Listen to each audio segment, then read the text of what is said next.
Greetings and welcome into the live stream here from Ayia Napa Marina in Cyprus. Welcome into the AMA. Ask me anything, and it doesn't matter where you are in this journey. If you're questioning your drinking and wondering if it's time to do something and you want to ask some questions about that, please comment wherever you're watching, whether it's on Facebook, YouTube, or Twitch. I can see all your comments as they come up. If you're already doing my online course and you need a few pointers, or if you've got to that dreaded day 4 moment where I ask you a very powerful question and I say to you, what do you want to do? Do you want to carry on the way you were? Do you want to quit drinking? Or do you want to cut down? What is your goal? Or maybe you have been sober for a while and you just stick around here to help other people out, which is fantastic. Please share your wisdom. What worked for you? What were the trapdoors in your journey? Because nobody's ever completed this process in a straight linear line. We've all learned our lessons the hard way, and that knowledge is valuable. Hi, Jan. Jan Kraus. I'm not sure where you're watching, but you're very welcome. The reason I wanted to do a stream today, partly because I haven't done one in a while, and I've been in the UK helping my daughter move house, and so I thought, get back to Cyprus, fresh start, and we'll do a live stream. And part of the reason I wanted to do it is because it kind of feels like, touch wood, we're coming to the end of this coronavirus nightmare. Now, no, that will probably upset some people who say, oh, Craig, it's far from over. But we've had 2 years of hell, haven't we? And we've had lockdowns, and we've had isolation, and we've had this, and we've had that. And generally, most Western world countries are getting on top of the vaccine situation, and it's still very strict here in Cyprus. You can't even go into a supermarket here without proving that you've had 2 vaccines. And when I went to the UK, I was shocked by how loose it was, how little restrictions there were. Nobody wears a mask. You can pretty much do everything you want. Nothing is restricted anymore. So it made me think, well, we're coming to the end of this nightmare. Hi, Vicky. Vicky Brown's on. Aaron's here as well. Mick the legend. Good morning and welcome in. So with that in mind, I think a lot of people will be facing the reality of going back to their normal life, going back to the office job, going back to the school routine, going back to whatever they used to do pre-pandemic. But now they've got a drinking problem to take with them.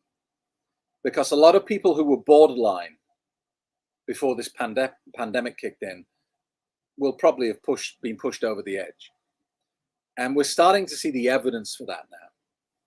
It kind of made sense that people would retreat into the bottle when they were locked in their own house 24 hours a day with nothing else to do. A lot of people who use alcohol to try and escape life's problems, we're obviously going to turn to alcohol in these moments because that's kind of what we do. But we're starting to see the evidence that that is exactly what has happened. For example, stories like this in the Scotsman.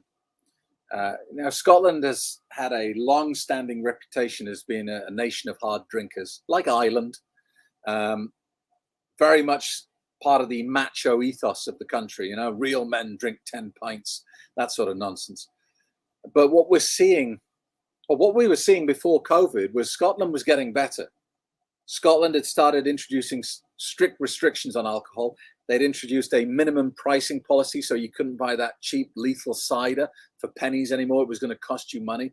And they were starting to make progress. Unfortunately, Corona came along and it's not only wiped out all the progress, but it's caused a catastrophic increase in the number of alcohol problems. And in fact, the officials in Scotland describe it as devastating.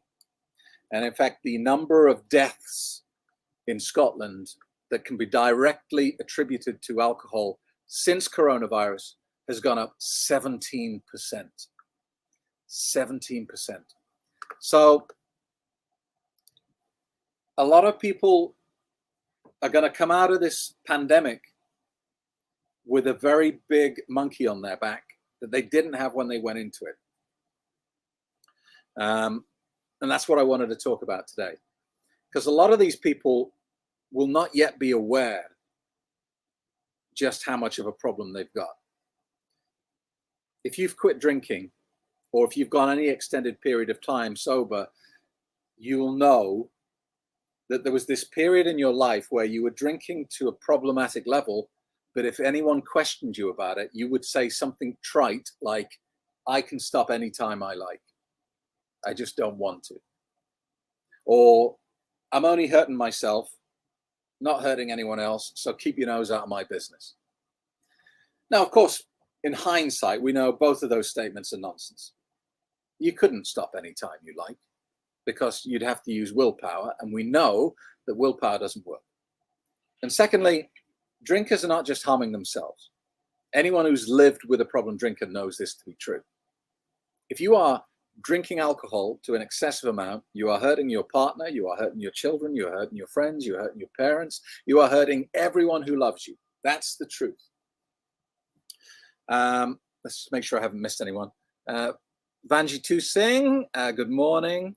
Mick says, am I noticing it more, or the supermarkets, especially the small ones, sticking? I'm not sure what you mean, Mick. My mom's ringing me in the middle of a stream. She can wait. So I wanted to answer that question this morning. How do you know you've got a drinking problem? Because it's not as simple to answer as you might think. And a lot of people email me with a description of their drinking, and they say, is this okay? Or do you think I have a problem? And I've never replied to anyone and said, you're all right, carry on. And let me tell you why. The fact that you're questioning it is the biggest red flag of all. The fact that you're emailing a stranger saying, this is how much I drink, is it okay? Should be your first sign that you need to do something. Because it's got, forget about addictive substances. This is pure psychology. You don't spend a lot of time thinking about stuff that doesn't really matter to you. And I make the analogy sometimes. Do you ever ask people if they think you're eating too many carrots? Do you ever go up to your best friend and say, listen, can I have a word? I'm eating carrots like 3 nights a week. Do you think that's okay? You don't do it because you don't even think about it. If you like carrots, you have carrots, don't you? It's just, you don't stress over it. With alcohol, we start to get that sensation, that doubt that what we're doing is bad, that drinking diluted poison can't possibly be good for us. And we've heard and we've bought into all the stories that red wine is good for your heart and all that garbage, and that whiskey stops you getting cancer, and all these lies that the industry has peddled continuously for decades. We've heard those and we've shared them on Facebook. But there's still that voice at the back of your head saying, you're killing yourself. So how do you know you've got a drinking problem? Firstly, it's got nothing to do with how much you drink. And you might have heard me tell this story before, but one of the craziest examples of that I've heard was San Francisco boot camp about 4 years ago now. There was an old gentleman there. He must have been 75, 76 years old. He traveled from the middle of America over to San Francisco for boot camp. Amazing guy. He was staying in a youth hostel because he couldn't afford a hotel. He was in a dormitory with 20 young men who were drinking and getting drunk, and they had bunk beds. And there was this 77-year-old, 76-year-old guy in a bunk bed in a youth hostel in San Francisco. He took me to see it so he could come to boot camp. And I thought, wow, what dedication, what commitment. And at the start of boot camp, I went around the room and I asked everyone, how much are you drinking? Why are you here? And this guy stood up and he said, Craig, I'm drinking 1 miniature bottle of vodka a day. And I have done every day for 40 years. And everyone in the room, their jaws dropped. They were like, 1 miniature vodka a day? What are you doing here, you lunatic? And I almost said the same thing to him. I said, look, that's kind of not the highest number I've ever heard. He said, I know, but I hate it. He said, I hate it so much that I can't not have it. He said, I've tried so hard not to have my nightly miniature of vodka. I just can't do it. It makes me miserable that there's this thing in my life that I can't control. He said, I hate it with all my heart and soul. And that is how you know if you have a drinking problem. It's not about how much you're drinking. It's not even about how often you're drinking. It's about how it makes you feel. If you feel miserable because of this thing in your life, you have a drinking problem. If you drink it when you've already told yourself that you won't drink it, you have a problem in your life. If you're using it to escape moods, you know, if you're stressed or angry or unhappy and your first thought is, I'm going to pour myself a drink, you have a drinking problem. I'm missing loads of people here. Let me say hello to a few people. Let me see. All right, Mix retyped his question here. Am I noticing it more, or are the supermarkets, especially the smaller ones like Aldi, putting alcohol all over the shop, in amongst the specials everywhere? You're right, Mick. And I don't know if you saw my Facebook post about 6 months ago. I nearly drank some rosé wine because I was shopping in Lidl, just getting a few little bits and bobs.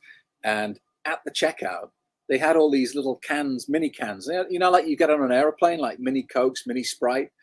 And in amongst them, there was this one and it said something about grape juice or grape variety or something like that. And I thought, oh, that looks nice. And I took it and I opened it while I was driving the car. And I spat it all over my steering wheel. It was a can of wine at the checkout where they put the kids' sweets. So you're not wrong, Mick. They're getting sneakier and sneakier. That, you know, it used to be in the alcohol section, didn't it? And if you go back long enough, Mick, if you're as old as me, you'll remember if you go back long enough, the alcohol section was about 6 foot long. It was about, 2 meters long. There were like 3 brands of wine. There was 4 brands of beer. That was it. Now, have you seen the alcohol section in the supermarkets? It's like 10 rows deep. They've got everything. So no, you're right, Mick. And trust your gut on this. You know, when you see things like that, trust your gut because they are sneaky. We don't need that anymore. Let's get rid of that. Let's say hello to a few people. Unconditional freedom. Good morning. Sean Martin. When you drink every day. Yeah, that's one sign, Sean, but you don't have to drink every day. And not drinking every day is often an excuse people use to defend their drinking behavior.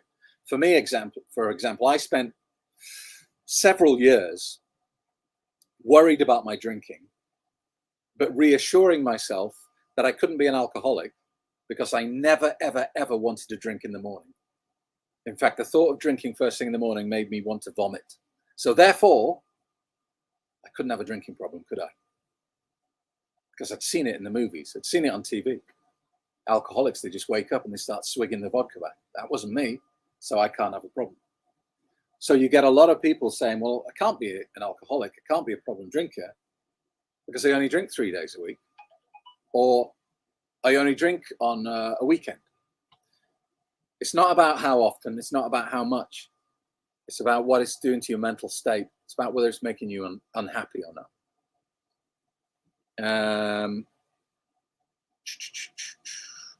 Vangi says, I do have a problem. How do I stop? Vangi, at the end of this video, I'm going to suggest you go to my website, stopdrinkingexpert.com, and you watch the webinar. It's about 50 minutes long, and I talk about how I tried to stop and failed. So I went to AA. I tried prescription medication. I tried hypnosis. I tried everything. And then I found something that kind of worked for me. But I explain it. It takes a long time to explain it. So if you go book your place on today's webinar at the website, stopdrinkingexpert.com, I'll take you through that process, okay? Barbara, alcohol-free, over 1 year, thanks to your books and videos. You superstar. And I bet you feel so much better, don't you? 1 year.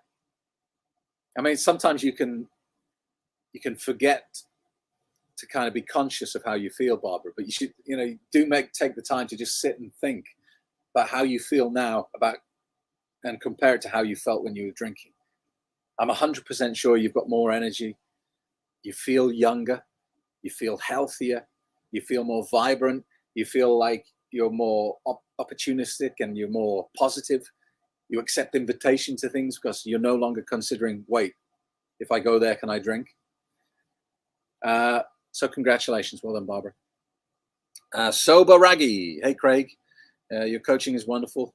Just had my first sober birthday in 15 years. So good. Really good. Jan, do you think drinking causes arthritis? I just lost you. Because I've now got arthritis after 6 months of stopping drinking. I have arthritis as well. Really bad in my left hand. I don't think it causes arthritis. I think two things go on. Firstly, I think it aggravates arthritis. But secondly, alcohol is a mild anesthetic. So, if you think back to the olden days, 1700s, 1600s, these sort of times, when people needed to have a leg sawn off, an amputation, they didn't have any anesthetic. They used rum. They used to give them a big swig of rum. I mean, pretty much close to useless. But that's all they had. So I think when you're drinking every day, you're effectively drinking a very mild painkiller every day. And it covers up a lot of problems in the body. So you might have a few aches and pains here and there, a bit of arthritis that slowly crept up on you over the years. And because you've been drinking anesthetic on a daily basis, you haven't really noticed it. And then you stop the anesthetic and you go, whoa, what is this? So I don't think it causes it, but I don't think it helps. And also, I think you become more aware of different things going on in your body. And I guess you might think, well, should I keep drinking then? And then I won't feel the pain. The problem is it will only hide the pain up until a point, until you're so far down the road that actually there's nothing anyone can do for you. And I'm not just talking about arthritis. I'm talking about, internal pain. This is why so many people, get a alcoholic liver diagnosis, and it comes with, an expiry date on it. It's like you've got 6 months to live, because by the time people are in so much pain that they go to the doctor, it's too late. So I hope that helps. And I don't know what the answer is, because medical science seems to be woefully pathetic at arthritis. I've been to several consultants and get told to take omega-3. I already do. Mitch Johnson, Top Man Craig, thank you, Mitch. Welcome on in. Ginger Smith Nichols, 9 months and counting. Your book started it for me. Awesome, nice. Rhubarb, everyone who's using ethanol should do something about it, because ethanol is not a product for consumption. It's registered as a poison and drug, and now in the UK is added to petrol. That's true. I was in the UK last week, and I noticed that they're phasing out 95, the standard unleaded, and they're introducing, is it something like Super 95 or something like that?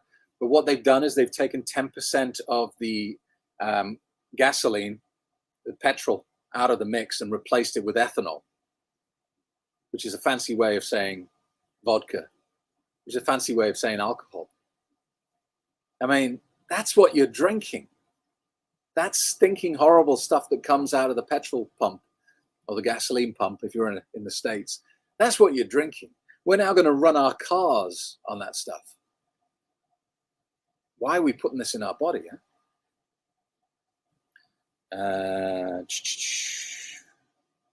Let's have a look. What else we got here? James Bond was on the TV the other night, loads of alcohol. James Bond was an alcoholic, the character.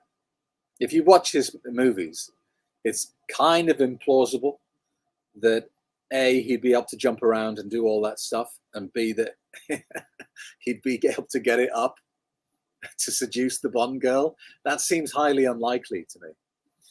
But, those days are gone. I think that was just, the way that everyone used to smoke in movies back in the day.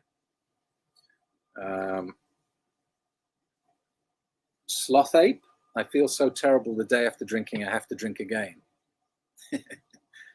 Right. You don't need me to comment on that, do you? I don't think so. Jim the legend. Jim, would you believe that my daughter now has just moved in this weekend with a pharmacist, and he qualified as a pharmacist yesterday. I can't get away from it. Pharmacists everywhere. Jim says, I've never met anyone that hates being alcohol free. Absolutely true. And honestly, try it. Find someone who's quit drinking and ask them how they feel. They'll tell you, never felt better. Best thing I ever did. You'll never, ever find anyone that says, worst decision of my life. Hate it. Tracy, thank you so much, Craig. Not had a drink since May 28th. Honestly, I made this decision from watching your YouTube channel. Fantastic. Kevin, thank you for this. Any advice on a spouse that will continue to drink around me, sometimes to the point of being drunk? I'm finding in the next day hangover, hard to be around, unbearable, actually. Kevin, that's the toughest question that I ever get asked.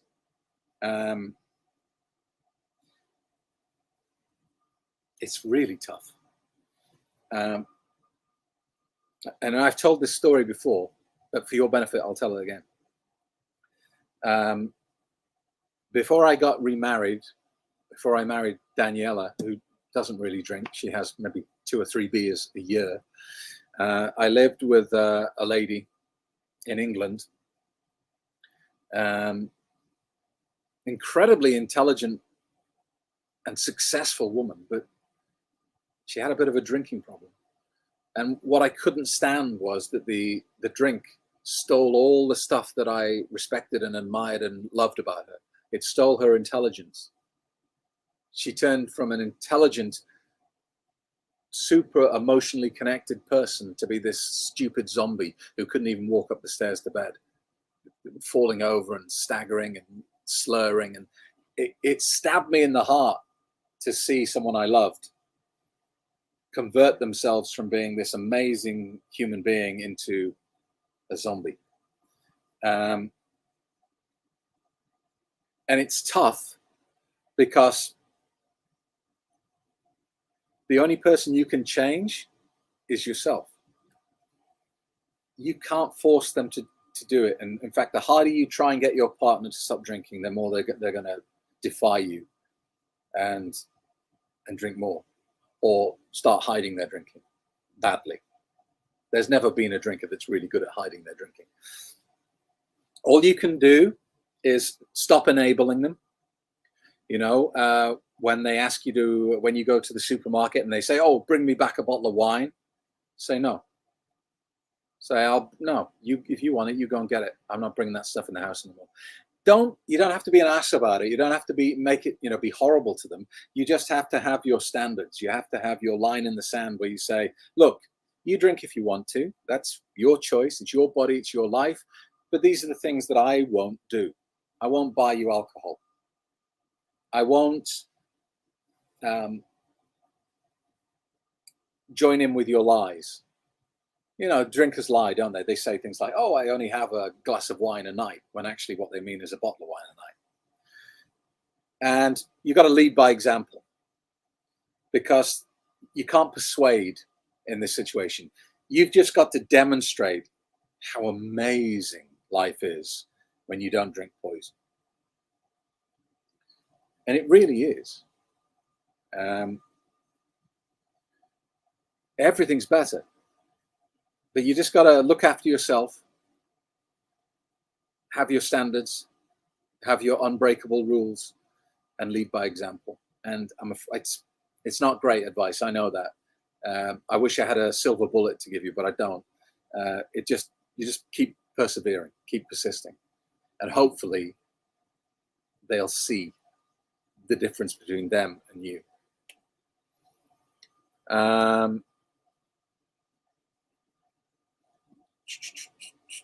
Hello, T. Robinson. You're welcome. Johnny Cola, what was your last drink? I remember mine very well. A can of only cool enough cider. Midway through drinking, I got a text saying an old mate of mine died from having one too many. Was that what stopped you? Was that the moment? I remember my last drink. It was vodka. I had one last drink, and I knew that I said to myself, tomorrow I'm stopping drinking. And that sounds stupid, doesn't it? Because everyone said that. But I knew it. I just knew it. And I bought a half bottle of vodka. And I think I only drank a little bit of it because I was having to force it down. My thoughts, my thinking had already changed. And I was kind of drinking it thinking, this is my last drink. But I wasn't enjoying it. So I threw it away.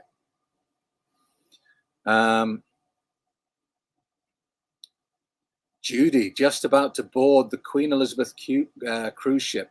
My first sober holiday in 40 years. Nice. Very good. I've only been on one cruise trip, but I can't remember a lot of it, Judy. It was the QE2. And I was drunk for the whole week. And the thing is with the QE2, I've done it, it's probably the same on other cruise ships, is you don't use cash. They just sign it onto your account. And then at the end of the week, you have to go to the purser's office when you disembark and settle up your bill. And it was not a pleasant experience, I can tell you that. My credit card got heavily whacked. Zach says, I've never had a bad day. Now I'm alcohol free. My whole life is so much better. That's true, Zach. It's not, but I don't want people to think that when you stop drinking, life becomes easy. It doesn't. Life is still a bitch for the most part. Stuff happens. You get my friend in Paphos, there's a water leak under his building that he didn't know about. He's just been hit with a €3,000 water bill.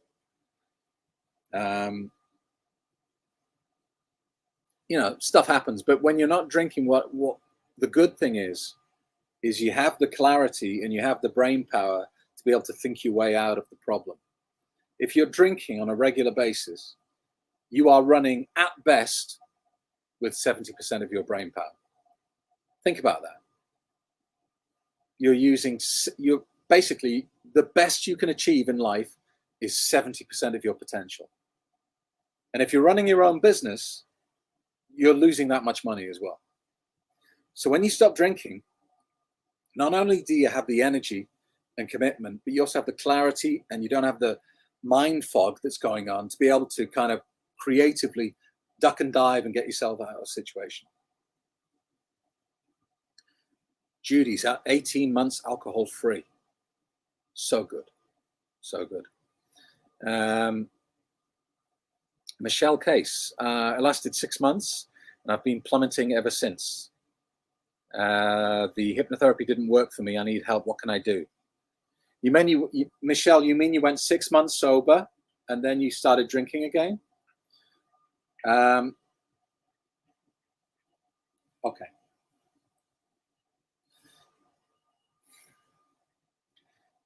It's dangerous to label things. It's dangerous to say the hypnotherapy didn't work for me, because hypnotherapy works. It's about mindset. It's a jigsaw in the puzzle. It's not the whole puzzle. So, some people do my course and they do a couple of days of it and they say, well, it didn't work. Look, the course works. There are like 200,000 people who've quit drinking using the course. It's about how you approach it. It's about having everything lined up and ready to go. Now, the problem is if you do the course, or you read my book, or however you do it, if you go an extended period of time sober and then you relapse, to go back and redo the course, it's kind of 20% less effective now. And every time you fail and redo the course, or reread the book, or redo whatever you did the first time around, it's less effective, because now you have doubt. Now you have case history. Now the evil clown that lives in your head is able to look at what you're doing and saying, why are you doing this? You know it doesn't work. You did it before and you failed. You're only going to fail again, so you might as well drink now. It's too easy. So if you've been back and you've redone the course and you're still drinking, then I would suggest that you need to change the weapon. There's no point doing the same thing over and over again, because you're going to get the same outcome, aren't you? There are other ways to deal with this problem. It might be just as simple as getting someone else's point of view on it. You know, I'm not the only person that talks about problem drinking. You could go and listen to Annie Grace. Now, Annie Grace is going to tell you a lot of the things that I told you. I know she quotes me in her book, but she'll say some things differently. And for you, that might be the penny drop moment. She might just say this one thing that goes, and you go, yeah, oh, I get it. Or read some or watch some of the William Porter stuff, Alcohol Explained. Or if you want to do something dramatically different and you haven't tried any of these before, go to AA. Didn't work for me, but it might work for you. Works for a lot of people. Doesn't work for a lot of people as well, but try something different. If that doesn't work, then go and see a medical consultant that deals with alcohol addiction and get some prescription medication to help you get through a set period of time.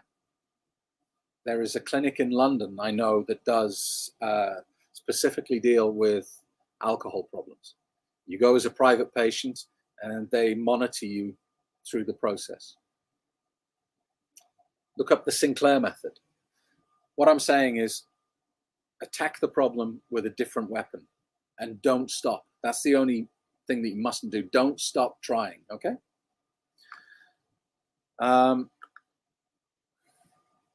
Gary, I feel like I've permanently damaged my brain with 35 years of booze, so real life is too bland without beer.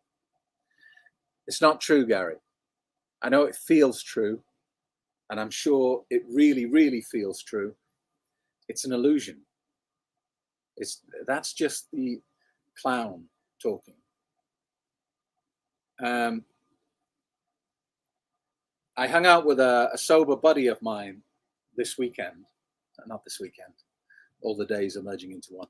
A couple of days ago in London.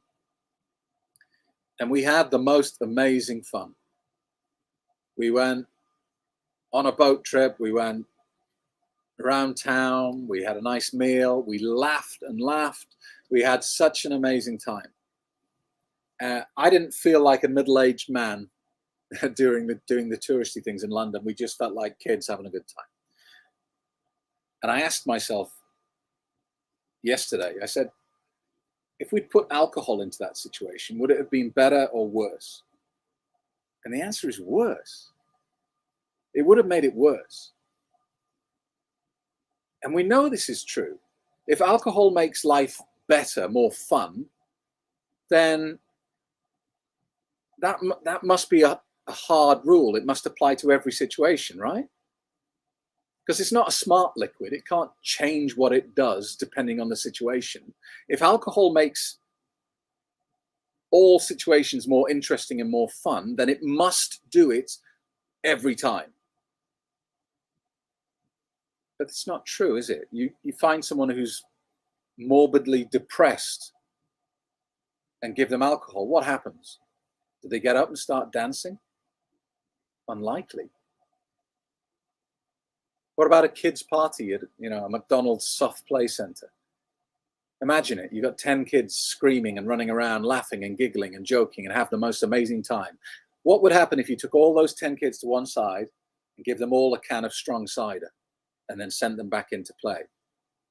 Do you think that just got better or worse? I'm telling you, it got 10 times worse. And somebody had to mop up the vomit. Alcohol doesn't make life better. It's just an illusion. You have to get it out of your life sufficiently long for you to have this wake-up call where you realize it. You have to go months, 3-6 months before you actually start to think, wow, life is so good without alcohol. Trust me on it.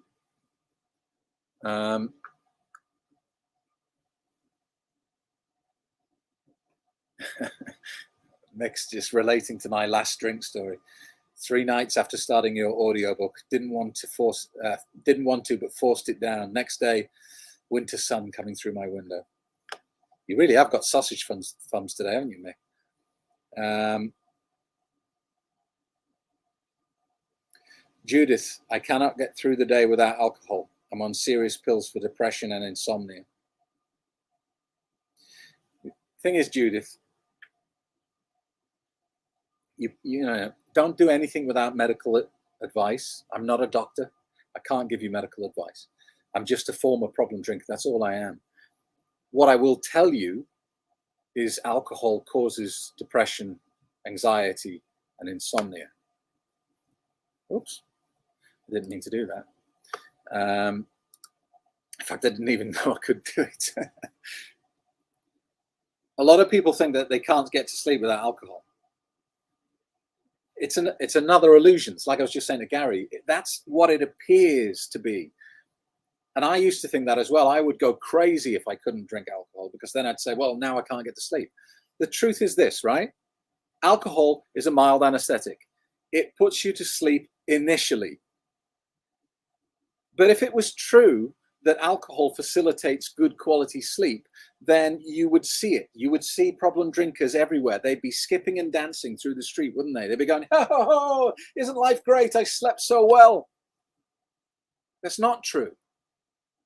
You see problem drinkers slumped at their desk. Oh my God, I don't know how I'm going to get through the day. Why? Because the alcohol put them to sleep quickly, but then they woke up again 2 hours later with a pounding heartbeat, dehydration, headache. They went to get a drink of water, then spent the rest of the night tossing and turning, not quite being able to fall asleep. Alcohol destroys your quality of sleep. Alcohol is a depressive. It creates depression and anxiety. If you want to do the course, Judith, when this video finishes, when this live feed finishes, go to www.stopdrinkingexpert.com and sign up for today's webinar, and I'll explain how the course works in detail. It would take me about an hour to explain it now. So after this, go there, do that. Let me have some coffee.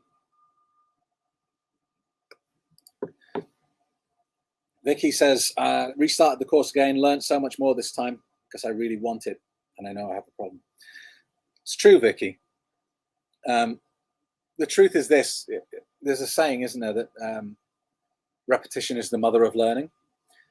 Because if you listen to my course once, you're going to remember at best 20% of it. If you do it twice, you're going to remember about 30%. The optimum number of times to watch it and to do it is actually 16. I don't think anyone's ever done 16, but that's apparently, if you work out the maths, 16 times. By 16 times, you'll be able to repeat it practically verbatim. You'll be able to teach it to someone else. So the weird thing about like personal development, self-help, is it's a crazy number. It's like 80% of the people who buy a self-help book never even open it. And then probably 95% of the people that do only read it once. And you're missing out on the vast majority of the learning.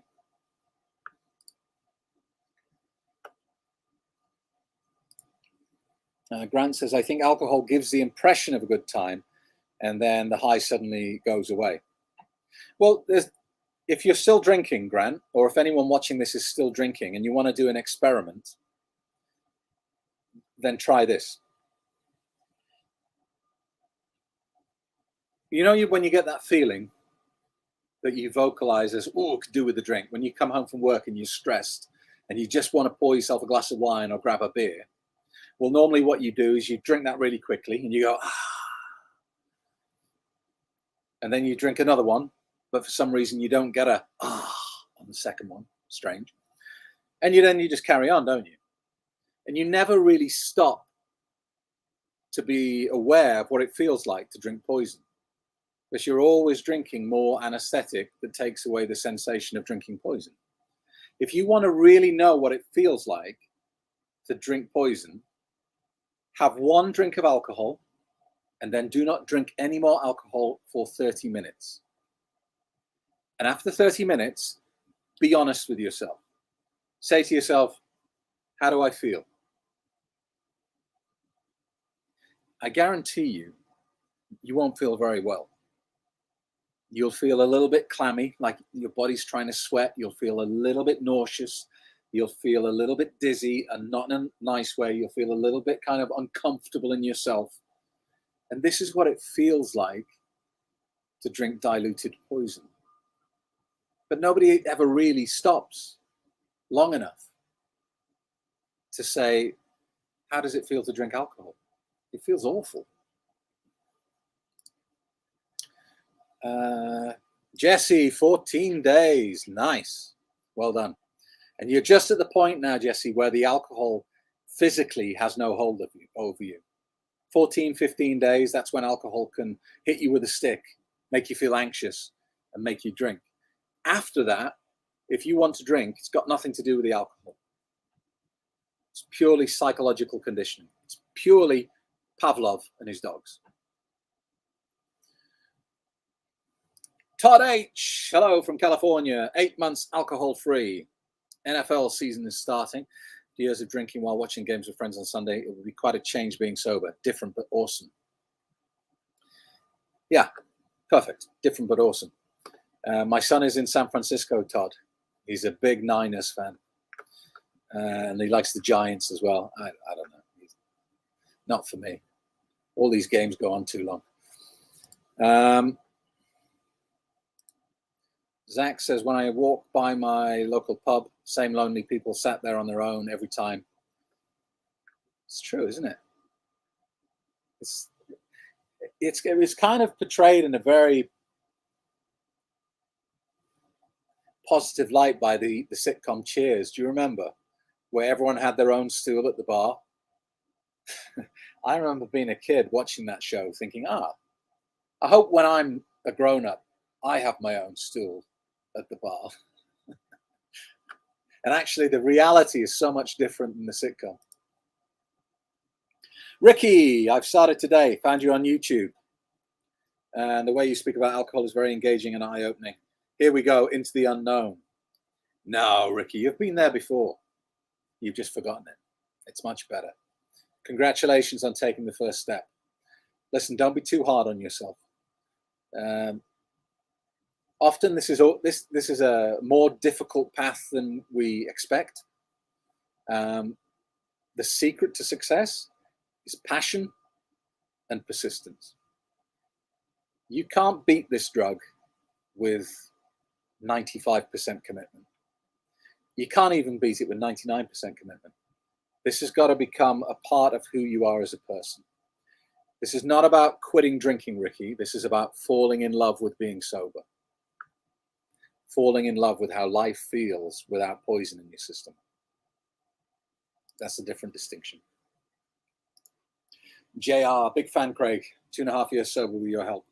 Now I sleep like a baby, having the best time in my entire life. Thank you, JR. A lot of people say, I quit drinking 3 months ago, Craig, and I'm still not sleeping. What the hell's going on? Try not to put a timeline on things. Because if you put a timeline on things, then you're basically setting yourself up to fail.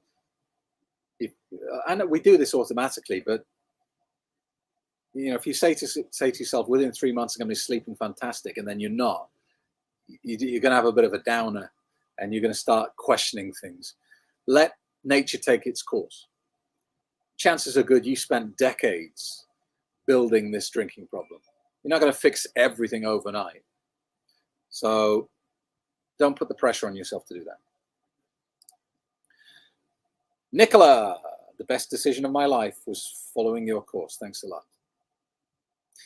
You can't say anything better than that, Nicole. I love it. Everything is better sober. This is no joke. Everything.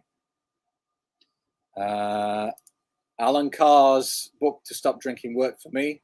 For liquor, but not beer. Interesting. Like I said earlier, Ice Cold, it's, maybe you just need a message from someone else. Jason Vale is another good one. I think Jason Vale used to work for Alan Carr, and he has an alcohol book out. We've got Annie Grace out there, is very good, and William Porter. They're my go-to people when people ask for a different perspective. What about people who take pride in being drunk and unproductive? They don't really.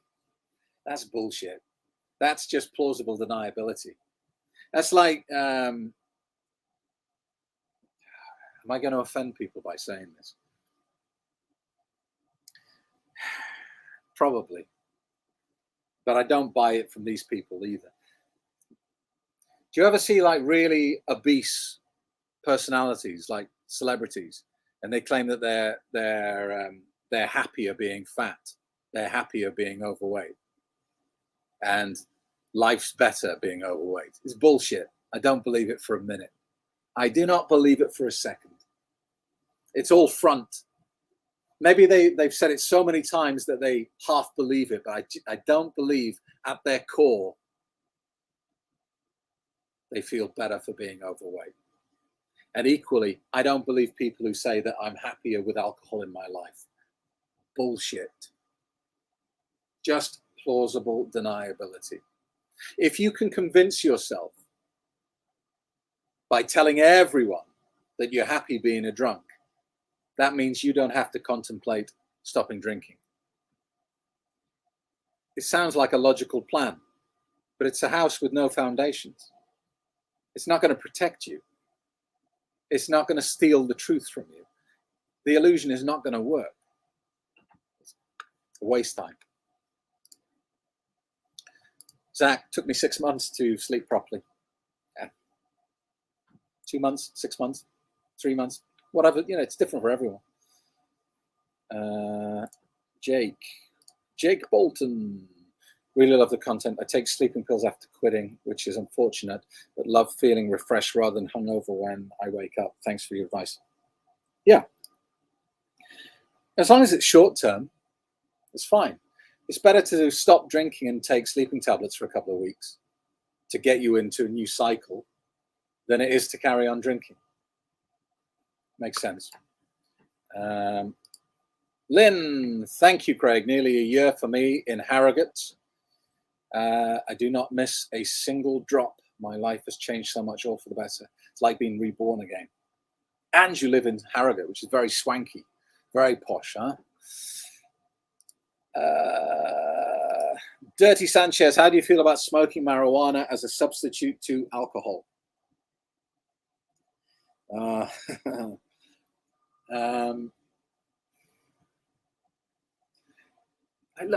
don't have any sort of strong opinions, really. I can give you the spiritual answer, but we live in the real world, and it would be good if everyone reached the perfect level of spiritual attainment, and that is that you don't need anything external to make you happy. Happiness is within. I know that sounds trite, doesn't it? But it's absolutely true. You can have all the money in the world and be completely miserable. You can be absolutely flat broke with not even a penny to your name and be happy. So that means that it's got nothing really to do with what you've got. Equally, I always get nervous when people say, I hate this town. Oh, I got to move from this town. It's making me miserable. Because I always think the chances are you're going to find that the problems you had in this town are also in the next town you're going to, because it's an internal state. So the big spiritual answer here is you don't need marijuana. You don't need anything. But I'm not the marijuana, the stop marijuana expert. I'm the stop drinking expert. So if you stop drinking and you start smoking marijuana and it's legal in your state, I'm sure long term it's not healthy, but I'm not going to sit here and dictate and say terrible or anything like that. Sorry. How long have we been going here? Nearly an hour. We'll do another 9 minutes. Massive super yacht coming into the marina. I wish I could show you. Let's have a look. James, I'm very scared. Last time I quit, I had a seizure. Now I don't want to stop again because I'm afraid it might kill me. You are quite right to be scared, James. Look, you need medical supervision. Don't do this on your own. You're going to kill yourself. If you have a propensity to have seizures when you quit drinking, then take it seriously. You can stop drinking. You absolutely can stop drinking, and you should stop drinking, because it's only going to make your seizures worse eventually anyway. But you need to go and get some medical supervision to do this.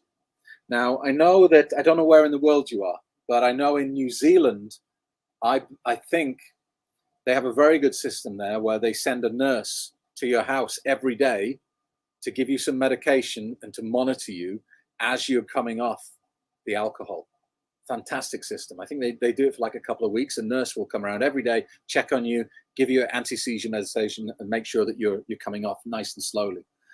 Maybe it's not the case in your country or state or wherever you are, but don't let that be the end of the story. Start doing some research about how you can get some medical supervision while going through detox. You don't have to do rehab because that's very expensive, but you do need a doctor just to check on you and make sure that you're okay. Okay? My husband, Virginia, my husband is determined not to stop drinking. I'm not sure I want to stay in this relationship.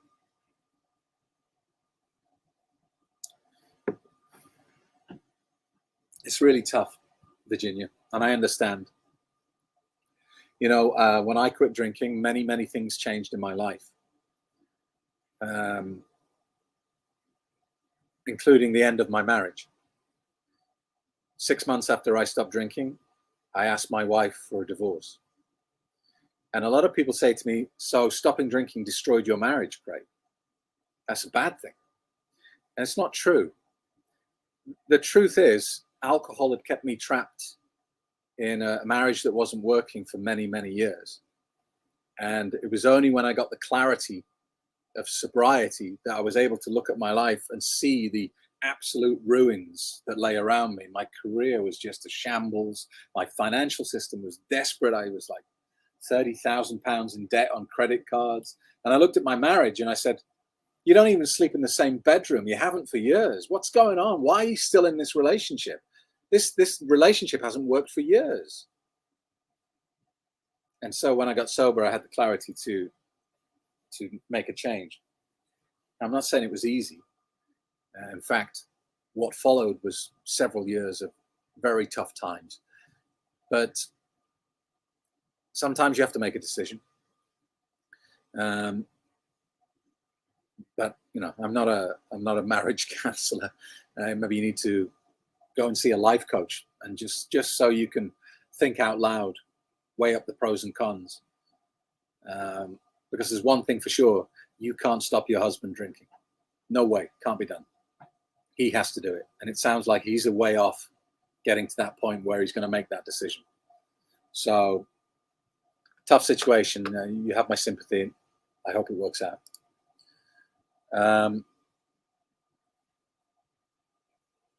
We'll do another 5 minutes before my voice gives up. Let's have a look what we got here. Deborah, my family think I'm at AA, which depresses me so much. I will not stand and say I'm an alcoholic. Instead, I'm in a restaurant, having just devoured a full English, listening to some of your YouTube videos. I'm not tempted to drink at all.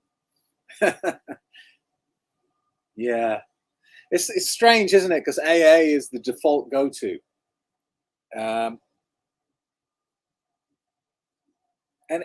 I'm guilty of this myself, you know. When I used to work in the UK 20 years ago, I was running a radio station and we had a guy who was an alcoholic.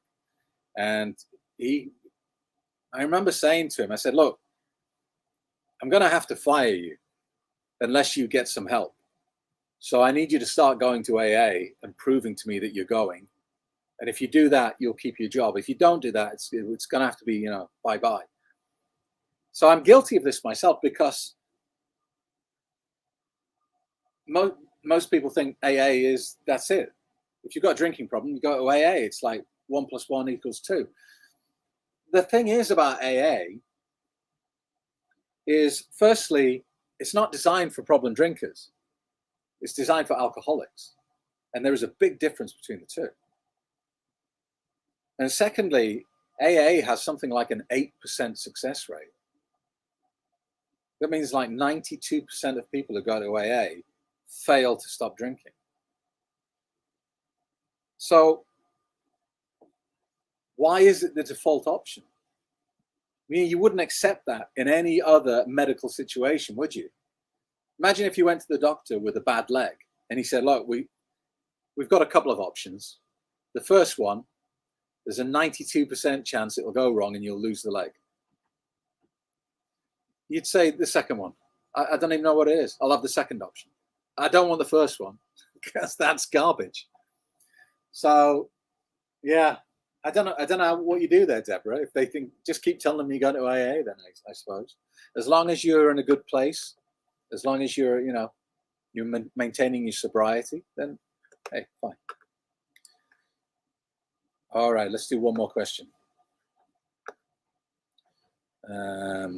Zach says, top man, try your best to keep the live shows. I will. I've been very lazy, haven't I? It's been a busy summer. You know, we had 18 months of lockdown.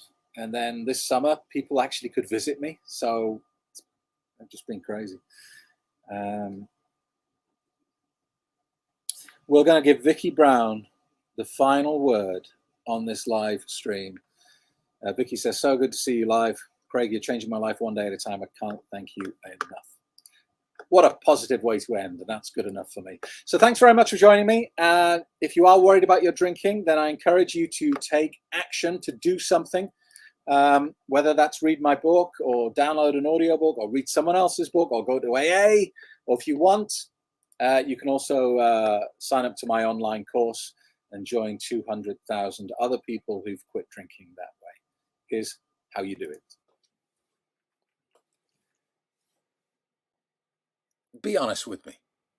Are you sick of waking up at the beginning of yet another daily loop? Another morning where you promise yourself that that's it, you've had enough, you're not drinking tonight? Isn't that how it always starts? And then you wake up the next morning and you find out that you didn't manage to do it. But hey, it's another day, we'll start again. This loop will go on forever if you let it. I've helped nearly 200,000 problem drinkers to get back to their happy, sober lives. And I do it using a process that involves absolutely no willpower. That's unique because even the most respected and longest established solutions to problem drinking, they all use willpower. They all say to you, okay, you're not allowed to have the thing that you want most on planet Earth for the rest of your life. You have to avoid it. You have to stay away from it because you can't control it, because you're broken. You're an alcoholic. Even if you don't drink again for the rest of your life, you still got to accept the label. The best you can ever hope to become is a recovering alcoholic. How depressing. My process works by changing the way you think and believe about alcohol. And you're probably thinking, well, Craig, that sounds far too simple. That's obviously a scam you're selling there. That can't possibly work. Really? Well, if you think that, let me ask you a question. If you want a buzz, if you want euphoria, if you want a way of switching off from reality, Why don't you use heroin? It's much better than alcohol. Now, of course, the answer is because you fundamentally believe that introducing heroin into your life would be a profoundly bad decision. And you are right. But what this demonstrates is it's not about the buzz, the euphoria, the relaxation, or any other label that you attach to the drug. It is about your belief structure. It is about your programming. And what we know from this brief little one-sided conversation is your programming is perfectly aligned when it comes to heroin, but it is broken and misaligned when it comes to alcohol. That is how my program works so well. You want to know more? Are you finally ready to deal with this? Here's what you do for the next step. Go to your web browser and type in stopdrinkingexpert.com/webinar and go to that page. You will see a very simple box here.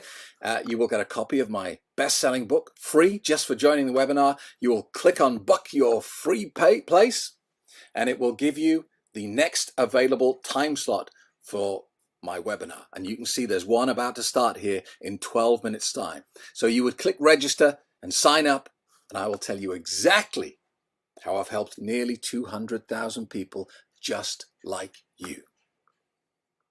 The best time